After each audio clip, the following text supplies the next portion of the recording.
आप सुन भी रहे होंगे और आप जानते भी होंगे और न्यूज़ पे अभी चल भी रहा और यही अभी गर्मा गर्म माहौल का एक ब्रेकिंग न्यूज़ है यूसीसी। पहले मैं बता दूं यूसीसी आखिर है क्या। यूसीसी का मतलब होता है यूनिफॉर्म सिविल कोड। इसका एक सिंपल उदाहरण है सिर्फ एक संविधान, एक रूल, एक नियम, एक कानून। जी, मतलब पहले क्या होता था, मतलब अभी भी वही हो रहा है। हिंदू धर्म का अलग नियम, अलग कानून, उनका अलग संविधान भी हो रहा है। मुस्लिम धर्म का भी वही हाल, सिख धर्म के भी कुछ लोगों का वही हाल है और ईसाई धर्म का भी था। मतलब सबका एक पर्सनल बोर्ड था और है अभी। तो अब क्या होगा कि ये सारे बोर्ड खत्म हो जाएंगे। अब सिर्फ एक बोर्ड रहेगा, वो होगा सिविल कोड। मतलब पहले क्या होते थे, हिंदू धर्म में बोर्ड है, एक सरिया है। तो वहाँ अगर किसी का तलाक का बात हो, निकाह का बात हो या कोई भी ऐसा कार्य का बात होता है, तो मुसलमान वहाँ जाया करते थे, एक अपने वो बोर्ड पे जाया करते थे। तो अब जो होगा, आपका कोई बोर्ड ना होकर वो अब एक यूसीसी बोर्ड हो जाएगा। मतलब अब जो भी आपका कानूनी कार्रवाई होगा, जो भी आपका प्रॉब्लम क्रिएटेड होगा, जो भी बात होगा, वो अब आप सरिया में ना जाकर डायरेक्ट अब कोर्ट पे जाइएगा। बस इतना ही डिफरेंट है और कुछ नहीं इसमें डिफरेंट है। जहां पहले आप एक पर्सनल बोर्ड पे जाते थे, अब वो एक पर्सनल बोर्ड पे ना जाकर अब आपका जो कार्रवाई होगा वो सिविल कोर्ट में होगा।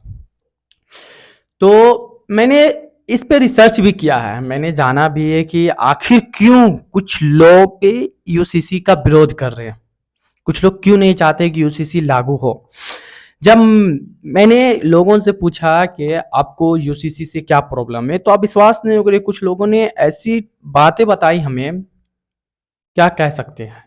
जब मैंने एक शख्स से बात किया कि आपको यूसीसी से क्या प्रॉब्लम है, उनका कहना था कि हमें यूसीसी से कोई प्रॉब्लम नहीं, हम स्वागत करते हैं इस कानून का, हम सम्मान करते हैं इस संविधान का, हमें इससे कोई प्रॉब्लम नहीं।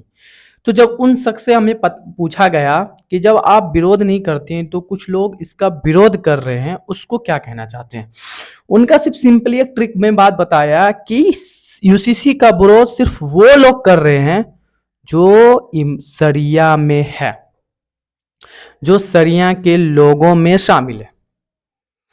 जब मैंने रिसर्च पता किया कि आपको यूसीसी से क्या फायदा हुआ, तो उनका एक कहना था यूसीसी से सॉरी मतलब सरिया से आपको क्या फायदा हुआ। तो उनका कहना था कि सरिया से सिर्फ फायदा सरिया में रहने वाले को ही हुआ है।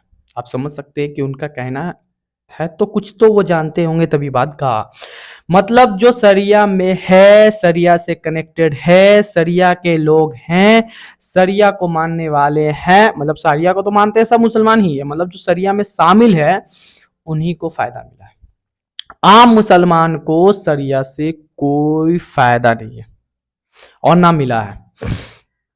जब तो मैंने पूछा कि कुछ धर्मगुरु इसका विरोध कर रहे हैं तो आप क्या कहना चाहते हैं, उनका कहना है, उन्होंने एक बात कही, बहुत अच्छी बात कही कि सरिया में कुछ धर्मगुरु इसलिए विरोध कर रहे हैं क्योंकि ऊपर से उनको ऑर्डर मिला है। मुझे भी नहीं समझ में आया कि ऊपर से क्या ऑर्डर मिला है, मतलब वही लोग कर रहे हैं। आप सोच सकते हैं, जब जो लोग विरोध कर रहे थे तो उनसे मैंने पूछा। आप विश्वास नहीं करोगे, इस माहौल में ऐसी बातें फैला दी गई है यूसीसी के बारे में, ऐसी अफवाह फैला दी गई है कि अगर आप सुनोगे तो एक टाइम में हंस दोगे कि यूसीसी को लेकर ऐसी गलत अफवाहें फैलाई जा रही है।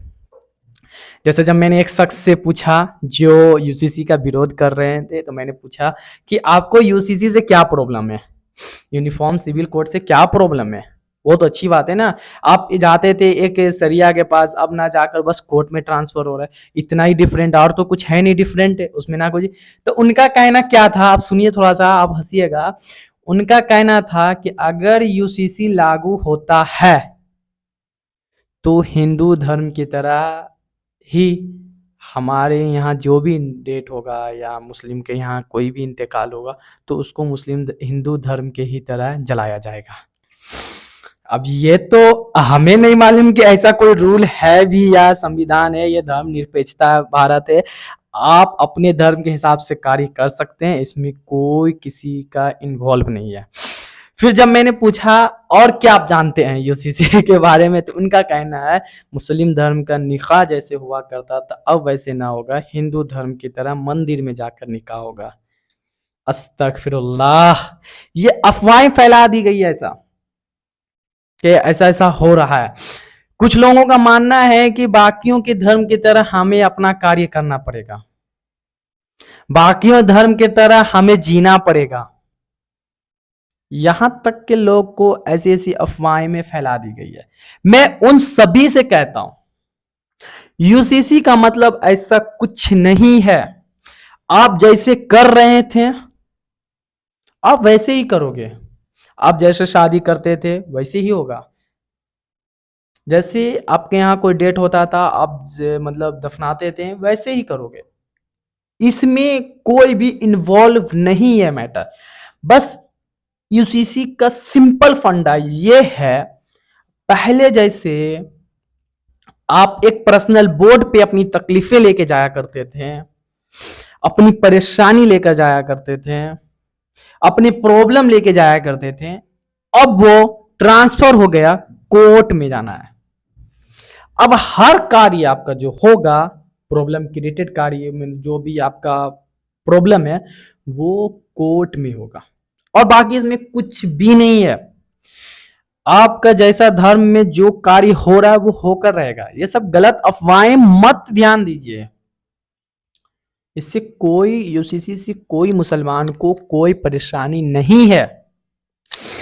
आप समझने की सिर्फ कोशिश नहीं कर रहे, आप समझ नहीं रहे बात को, यूसीसी के बारे में जानकारी लेना ही नहीं चाह रहे, इसलिए आपको पता नहीं है। अगर यूसीसी के बारे में आप जानकारी लें अच्छी तरह से तो आपको पता चलेगा। आज के टाइम में ना हर एक बात पे अफवाह है। एक जमाने में जब कोरोना का टीका पड़ रहा था तो उस पर भी अफवाह था, जब पोलियो का दवा पड़ रहा था तो उस पर भी अफवाह था, जब 3 तलाक का बिल पास होने वाला था उस पर भी अफवाह था, यूसीसी पे भी अफवाह है। पर आपको समझ कर लेना है, उसमें जानकारी लेना है कि आखिर क्या है। किसी को गलत बताने से पहले खुद पहले पता कर लो किसी चीज के बारे में कि वो क्या है, तब किसी को बताओ।